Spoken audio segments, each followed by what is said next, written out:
What's the word, YouTube? You know who it is. It's your boy Big Will back with another episode of Life After Prison TV. This episode, we're going to be getting into one of these stories of being a homeowner and protecting yourself.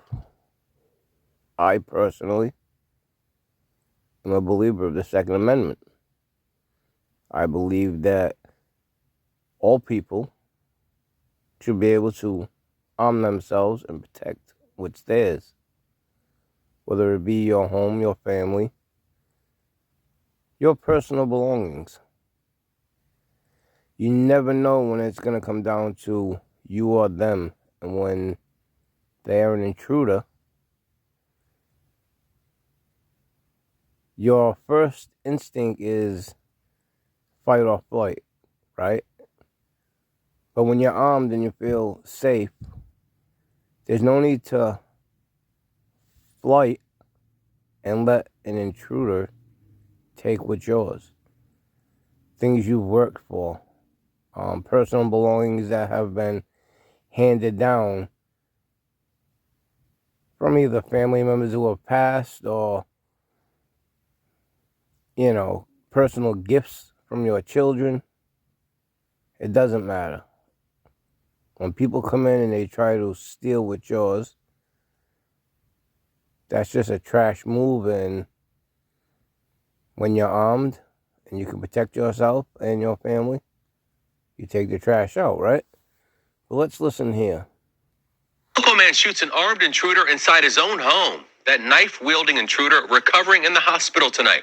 Channel 4's Nicole Snyder is live in Lake City where all this happened. And Nicole, I understand that you talked to the homeowner about this whole situation. So he said that knife-wielding intruder.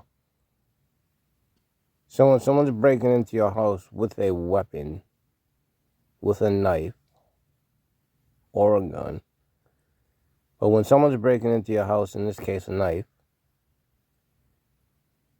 he's not carrying that knife or wielding that knife just because he's bored and he needs something to put in his hands. He has that knife with the intentions of either using it on you, threatening you with it, or anything else he feels necessary, but he's got that knife as a weapon. So for you to be able to protect yourself in your own home and have a weapon, it just goes to show. For you intruders out there, there's always that saying. We can't cuss in the first 2 minutes of a video. Yeah, he didn't want to do an interview because the incident is still under investigation, but he told me the intruder went through this back door around 8 o'clock last night. He says he heard someone breaking in, and that's when he armed himself with his pistol, and he then fired. We do have some pictures from when the incident happened, when EMS response came after deputies found the intruder down the street, later identified as Craycraft. The homeowner, 63-year-old Alberto Casola, told deputies he saw a figure in his darkened living room and fired one shot at the intruder. He says he didn't know if the intruder was armed and hid in the bathroom. He then heard the intruder drop something and heard it fall to the floor, which was a knife. Casola says he owns a pecan business and he's done work with Craycraft before. He told me he believes Craycraft was trying to steal money used for the business, and he says he lives alone, so he always stays protected. So he knows the guy. He's done business with him in the past.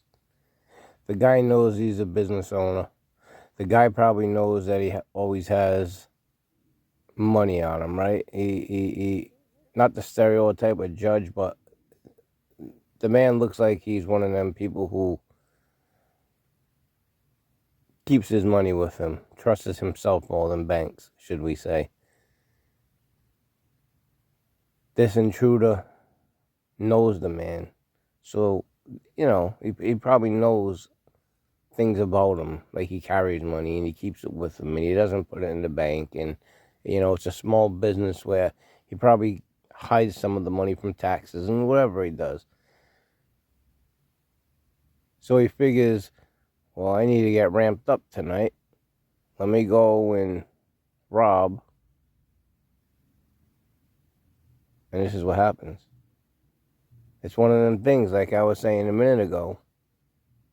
You fuck around and you find out. Now look at him. You can't bring a knife to a gunfight. If he known about the man, he must have known that he has a gun.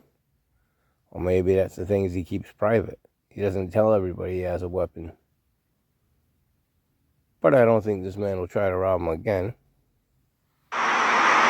You have every right to protect yourself in your own home, and that's a personal decision. I would tell everybody, if they want to take that kind of action, we prefer that you call law enforcement. But let's face it, we're not everywhere all the time. So in this case, this individual felt that he needed to protect himself, so that's what he did. And the sheriff's office is still investigating this incident because the two were acquaintances and the nature of the situation, so no charges have been filed at this point. I'm live in Lake City. Nicole Snyder, Channel 4, the local station. Local man shoots an... So,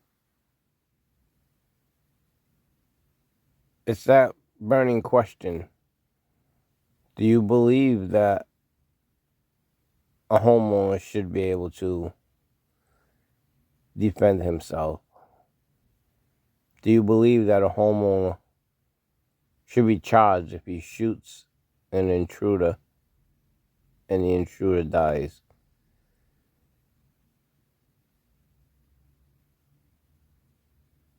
Or should he be found innocent? No charges should be filed. When you're in your own home and somebody breaks in, what do? You either protect yourself or you become the victim.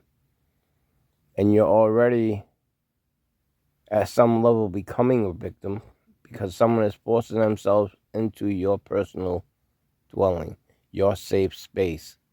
It's a place where you go to be safe. You think you're in your home and you're safe. And that just goes to show there's different people around the world who don't lock their doors and they keep their windows unlocked, and you just never know when somebody is going to come across your land, your property, your home, and try and break in. So always keep your door locked. If you are not a felon and you do have a weapon, keep it handy. Keep it safely locked if you have children. If you are a felon and you have a female counterpart, if you're a man and you're a felon, or if you're a female and you're a felon, have your spouse or significant other have their gun license, so that in the case of a tragedy, you are not totally left to be a victim. But do it legally. The laws are tricky in some states. So know your rights. Do it legally. And if you are a felon, you can arm yourself with a powder gun. And there are some other weapons, like a bow and arrow, or, things of that nature. It's kind of hard to get an arrow ready unless you're a professional. But you can't have a black powder gun to protect yourself if you can't carry a weapon because you're a felon. Like, I can't carry a weapon. Me being a felon, I can't have one. Me, personally, can't have one. But my wife, she's not a felon. Let me drop that little hint for you. But it's always the case for you intruders. You never know when you're going to fuck around and find out. But with that, I'll leave you all for the next one. It's your boy Big Will, Life After Prison TV. We'll see you all on the next one. Peace.